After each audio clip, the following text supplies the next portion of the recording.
Je disais donc, bon, nous sommes à l'école, hein.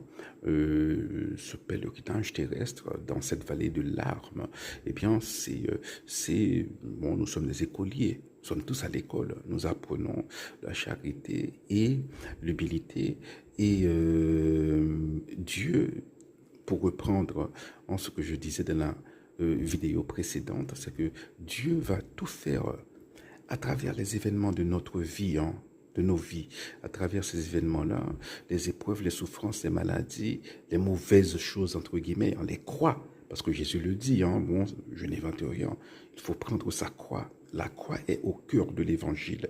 La souffrance est au cœur de l'évangile. Tous les saints ont dû à souffrir. D'ailleurs, Paul, le grand Paul, il dit, je traite durement mon corps afin que je ne sois pas réprouvé au dernier moment. Voilà. Paul le dit. Donc, oui, donc Dieu, à travers les épreuves, hein, il façonne nos cœurs, hein, à travers le temps pour que nous devenions un peu plus amoureux de Dieu et du prochain. C'est la même chose. Le deuxième commandement est comme le premier. Et un peu plus humble. Voilà. Donc il fait ce travail-là à travers notre vie. Et si nous parvenons à la vieillesse, eh bien, la loi de la biologie aussi, hein, c'est fait pour nous apprendre l'humilité. Hein. Il y avait une sainte qui avait dit que pour avoir un peu d'humilité, il faut beaucoup d'humiliation. Et parfois, bon, c'est l'humiliation que l'on reçoit de la part des autres, mais d'autres fois, c'est l'humiliation qui nous arrive parce que, bon, on devient vieux. Je me rappelle, hein, bon, c'était assez comique, hein, une personne d'un certain âge, hein, voilà, il avait mal mis son pantalon et puis le pantalon tombé en public.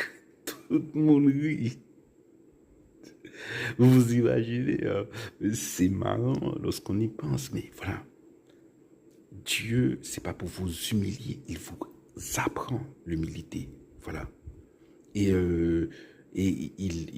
voilà, il use de méthodes comme ça pour vous faire mourir à vous-même, hein. Ça, l'objectif final, c'est de mourir à soi-même. Et si ça ne se passe pas sur cette terre, eh bien, il faudra passer par l'état de purification que nous, catholiques, appelons le purgatoire, qui est voilà, une étape logique, hein, entre la terre et la félicité éternelle, puisque pour voir Dieu, il faut avoir un cœur pur. Or, la majorité des gens, même des gens bien, ne meurent pas avec un cœur pur. Donc, voilà. L'amour, l'humilité, on les apprend sur terre. Et si la purification n'est pas faite,